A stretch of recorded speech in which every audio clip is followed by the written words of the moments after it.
para a leitura da palavra de Deus. Vamos ler aqui em 1 Samuel, capítulo 1.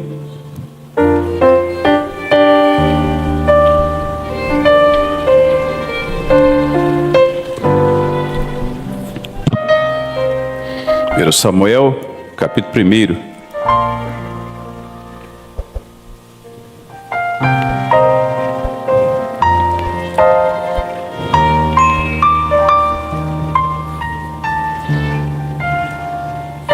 Vou ler somente o versículo 18.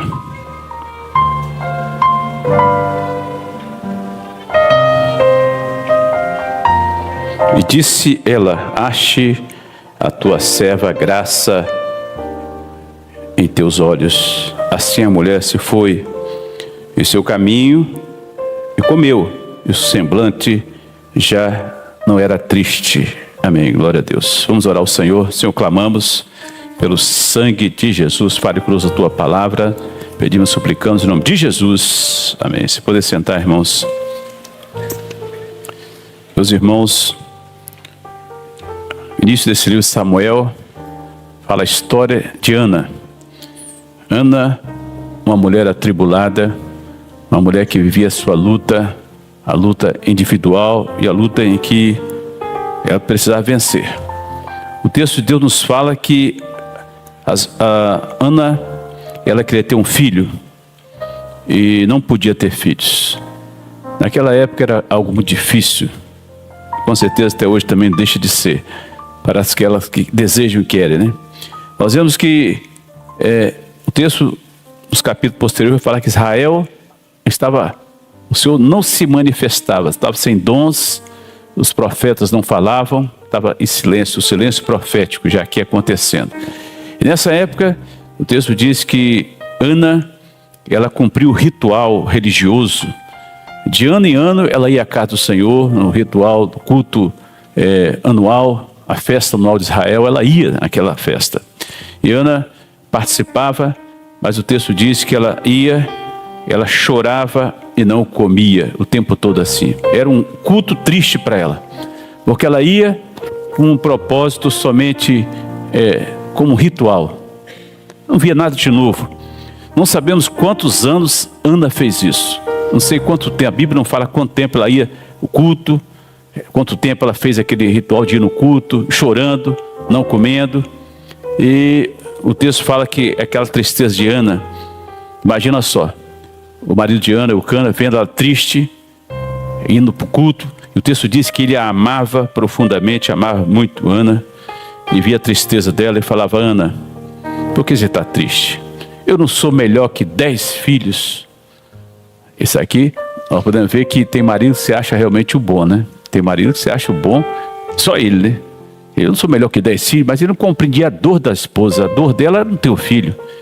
Não é que ele fosse bom, não. Então, tem gente que se acha bom, mas não tem nada disso.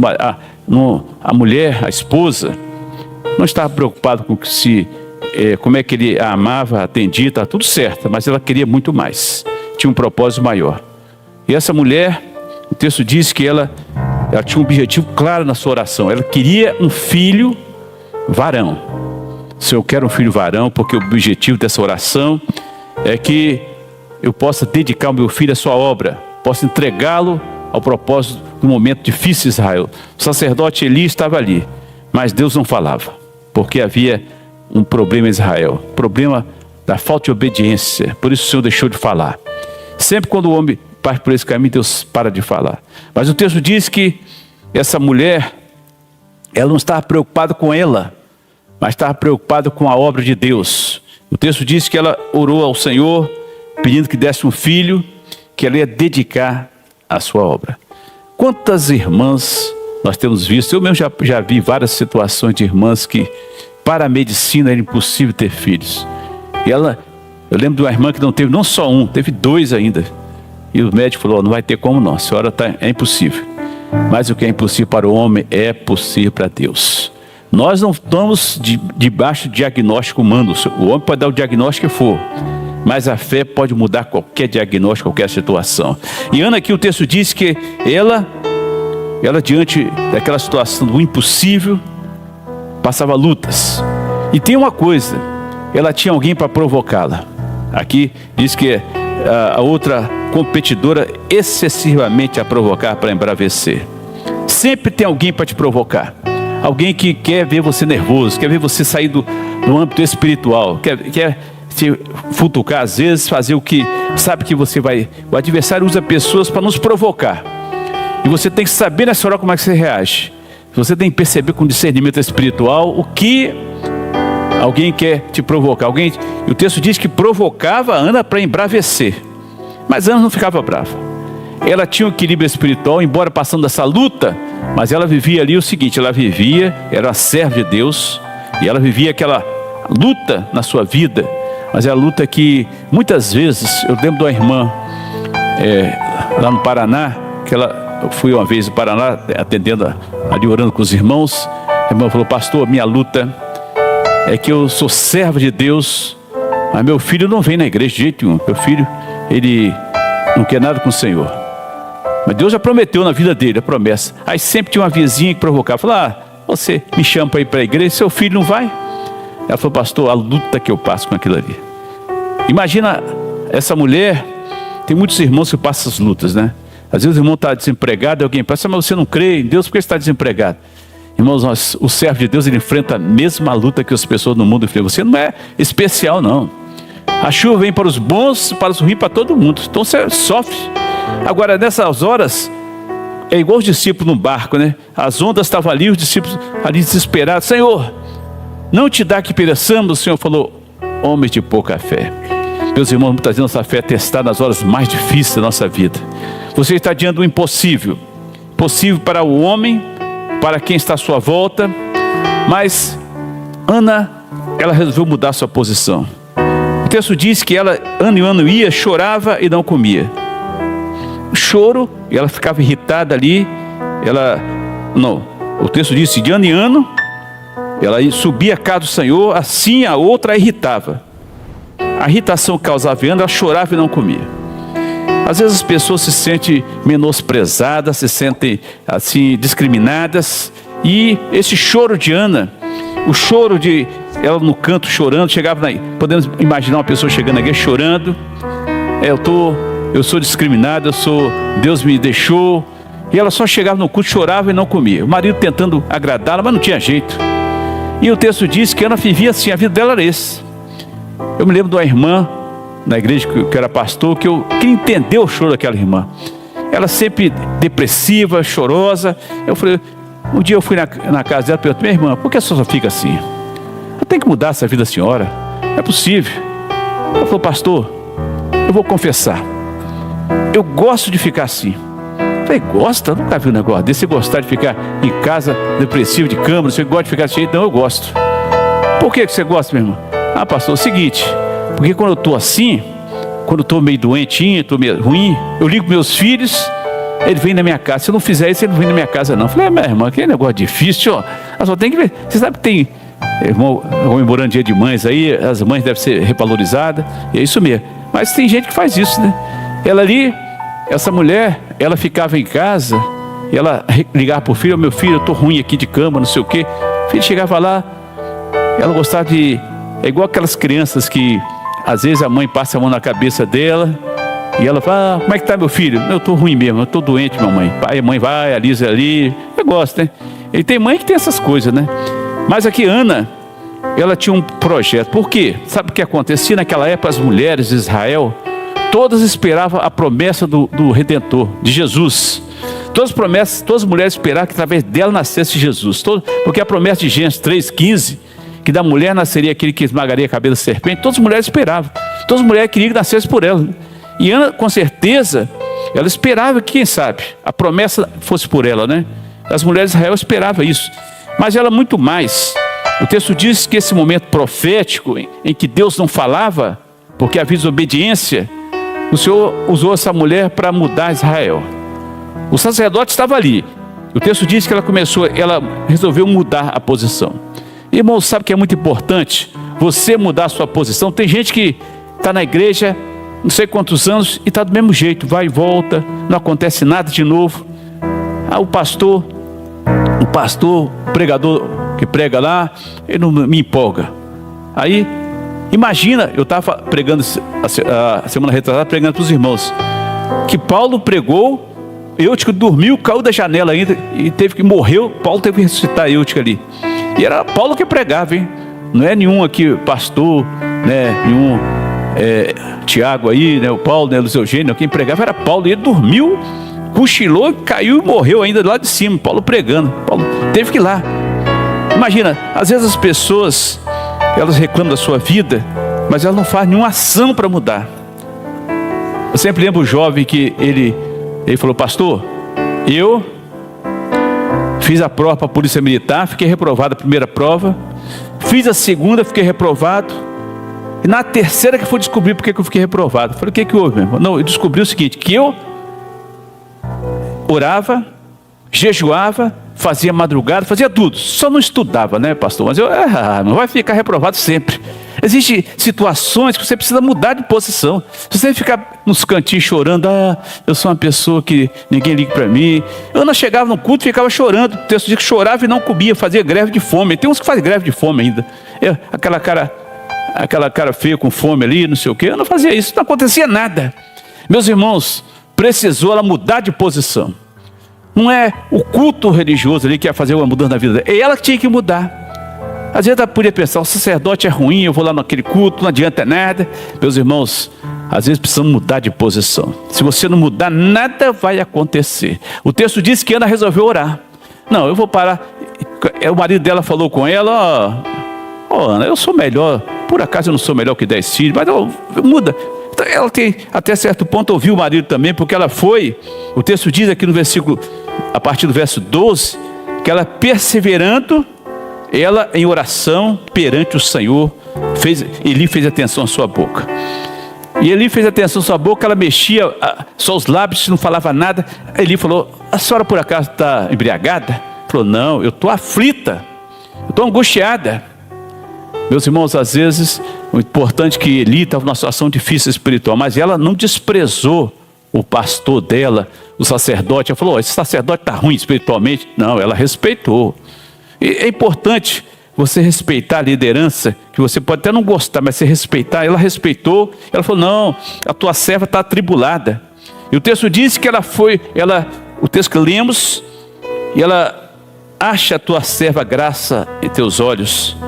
Assim a mulher se foi e seu caminho comeu, e seu semblante já não era mais triste. O que aconteceu com Ana? Nada. A postura dela que ela mudou, ela foi orar ao Senhor, passou de ficar chorando pelos cantos, não comendo. Não, eu vou agora, eu tenho um propósito com Deus. Deus tem um projeto na minha vida. Irmãos, se você compreender o que Deus tem na sua vida, você vai viver até uma vida mais tranquila. As pessoas querem saber por que estão aqui, por que nasceu, o que Deus tem para a vida deles. Se você compreender que Deus tem um projeto na sua vida, você não está aqui por acaso, não. Há um plano de Deus na sua vida, há um projeto de Deus em você. Se você entender, se você não ficar só questionando e duvidando de tudo, sem fazer imobilizar. Ana, ela ia para o culto, não acontecia nada, mas ela resolveu orar ao Senhor. E o texto diz que ela levantou da oração, o semblante já não era o mesmo, já era um semblante alegre, porque a fé nos faz ficar alegre. Você às vezes não aconteceu nada, mas você pode enxergar pela fé muitas coisas. Você pode enxergar pela fé o seu futuro com Deus. Você pode enxergar pela fé o que os outros estão enxergando. Às vezes você está alegre, por que você está rindo aí? Eu lembro de uma irmã, que eu era pastor da igreja lá na Serra. Essa irmã, o marido a abandonou, o filho nas drogas, um filho dela nas drogas. Ela tinha outra filha que era serva de Deus, mas o filho foi para as drogas, abandonou tudo. O outro com problema não sei o quê. Aí ela levantava na igreja para glorificar. Aí o irmão olhava para essa irmã: como é que essa irmã glorifica o Senhor com tanto problema? É a fé que nos faz glorificar o Senhor.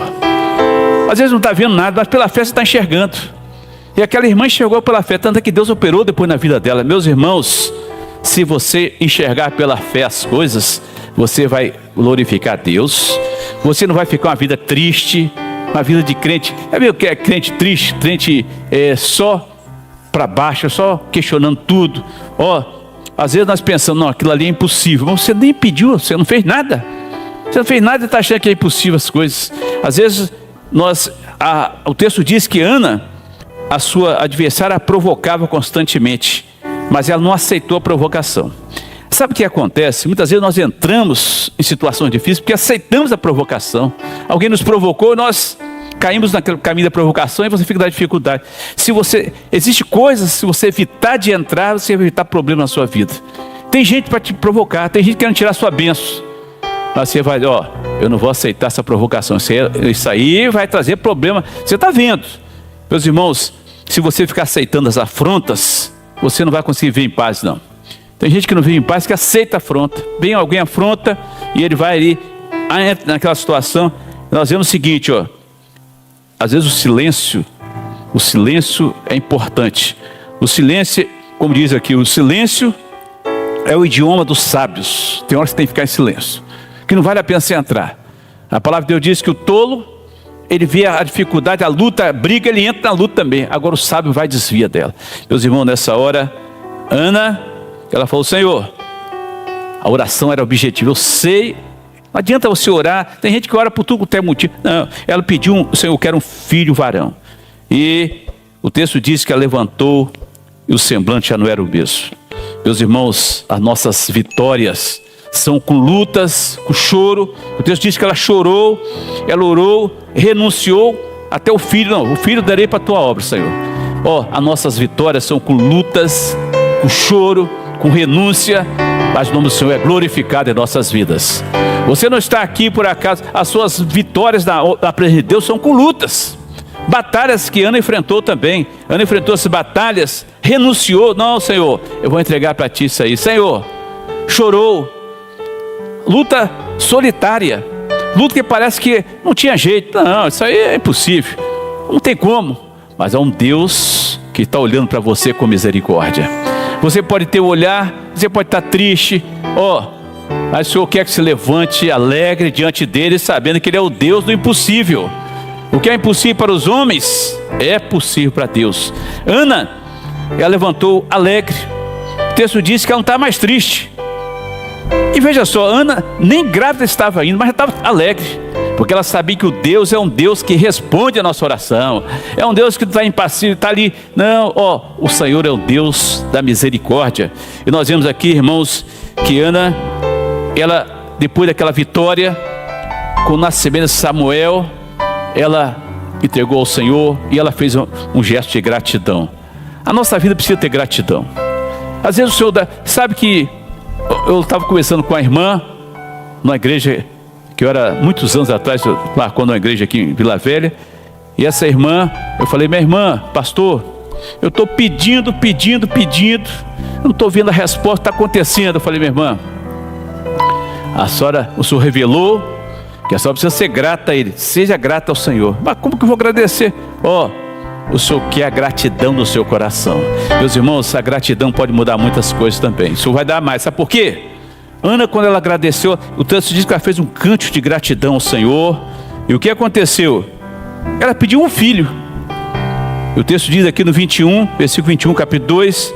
E Ana concedeu 3 filhos e 2 filhas. O Senhor deu muito mais do que ela pediu.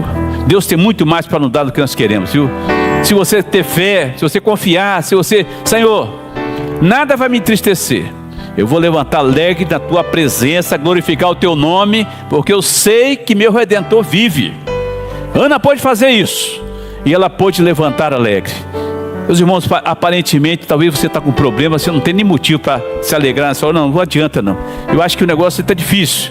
Mas lembra uma coisa: a fé faz que levantemos alegre. As coisas, as circunstâncias faz você ficar triste. Talvez você está igual Ana. Ela estava pelos cantos, chorando ali, não comendo, abatida. Mas ela resolveu mudar a sua vida. Essa noite o Senhor quer mudar a sua vida. Quer que você mude a sua forma de pensar em Deus. O que Deus pode fazer. Talvez você está igual aquele que não adianta pedir, não vou pedir porque o negócio é tão difícil. Mas o nosso Deus, as coisas difíceis são com Ele mesmo. É com Ele. Ele é o Deus que opera o milagre. Às vezes acontece uma coisa e você não entende. Eu me lembro do irmão, nós estávamos fazendo uma viagem para a Bahia. O ônibus quebrou lá em Cícero Dantas, uma cidade lá da Bahia, longe, muito longe de Vitória, né? Onde quebrou, os irmãos, misericórdia, onde quebrou um lugar como esse. E agora vamos fazer o que aqui? Uma cidade pequenininha lá, aquele lugar lá, naquele lugar, não sei se alguém conhece aqui. Alguém conhece essa cidade? Levanta a mão aí. É um lugar, eu conheço a Bahia toda, porque eu sou responsável pela região da Bahia toda, então eu viajei a Bahia toda já, tenho que conhecer tudo lá. Muita gente pensa que eu sou baiano, não, mas eu sou capixaba, aliás, sou de Vila Velha, né? Mas veja só, onde quebrou, lá em Cícero Dantas, os irmãos preocuparam, onde quebrou, e agora? Misericórdia, os irmãos clamando ao Senhor, Senhor, por que aconteceu isso? E não vão entender nada. Depois foram compreender, sabe o quê? E Cícero Dantas abriu um trabalho da igreja ali com aquele ônibus quebrado. As coisas, nós não vivemos de acaso, vivemos de projeto de Deus na nossa vida. Nós não estamos vivendo de acaso, aconteça por acontecer, não. Ana, ela não podia ter filhos, mas Deus reverteu tudo. A mudança em Israel ia começar com Samuel. A mudança do profético a um jovem que ouvia a voz de Deus. Deus ia falar com ele. E Ana, talvez Ana podia ficar preocupada, né? Tem pais que ficam preocupados. Não, agora meu filho vai para a faculdade, minha filha vai para não sei o quê. Samuel iria viver com jovens perversos. A Bíblia diz que os jovens filhos de Eli eram os piores jovens de Israel, o texto diz filhos de Belial. Mas o Senhor preservou Samuel, um profeta de Deus ali. Ó, irmão, o Senhor quer preservar você jovem, o Senhor quer te preservar em meio a uma sociedade corrupta, corrompida pelo pecado. Mas Samuel foi preservado. O Senhor quer preservar. Aqui Ana, ela somente fazia a roupinha para o filho dela ali, clamando, orando, certamente, ano a ano levava a roupa ali. Às vezes a preocupação dos pais, né, ali. Mas uma coisa sabemos, meus irmãos, você não pode esquecer que você não pode deixar nada entristecer. Você vai chegar na igreja, talvez você está na sua casa, talvez não tenha motivo para glorificar, mas eu vou agradecer o quê? O adversário, sabe o que o adversário quer? Quer que você chega triste, eu estou com um problema tal, como é que eu vou agradecer a Deus? Estou com situação tal, eu estou com um problema com o filho, problema com o esposo lá, com a esposa, problema no trabalho, como é que eu vou agradecer? Sabe qual é o adversário da nossa alma? Quer que você chegue e fique triste, Senhor, não sei o que vou fazer na minha vida, estou no desespero. Mas no desespero há um Deus que responde, hein? Há um Deus que responde, há um Deus que Ele quer ver a sua petição. Ele vai responder com você chorando pelos cantos, falando que alguém está, não comendo, triste ali, eu estou muito abatido, não sei o que eu vou fazer na minha vida, não sei o que, meus irmãos, o Senhor quer que você faça igual a Ana. Levante com um semblante diferente nessa noite. O semblante vai ser mais triste. Um semblante de quem confia no Senhor. É um semblante de quem alegra em Deus a cada dia, alegra a sua alma e não está mais triste. Não, eu já estive triste. Hoje eu estou alegre em Cristo Jesus, glória a Deus. O Senhor quer você assim, diante do impossível. Você não pode fazer nada, porque ela está diante do impossível, mas o impossível é com Deus. Saiba disso, Deus abençoe. E que você compreenda isso, que Ana, Deus deu muito mais do que ela pediu. Deus quer te dar muito mais. Até a dor tem propósitos. A dor, passamos dores às vezes, nós não sabemos, Senhor, essa dor e essa enfermidade, qual o propósito disso? Deus tem propósito disso, Deus tem objetivo, Deus quer fazer muito mais do que pensamos. Você talvez está querendo, Senhor, eu quero somente isso aqui, para mim está bom isso, mas o Senhor quer muito mais. Deus é o Deus que pensa, Ele quer muito mais na sua vida, Ele quer que você compreenda que você foi chamado por algo maior, e Deus quer fazer isso em você. Deus abençoe, vamos cantar um louvor.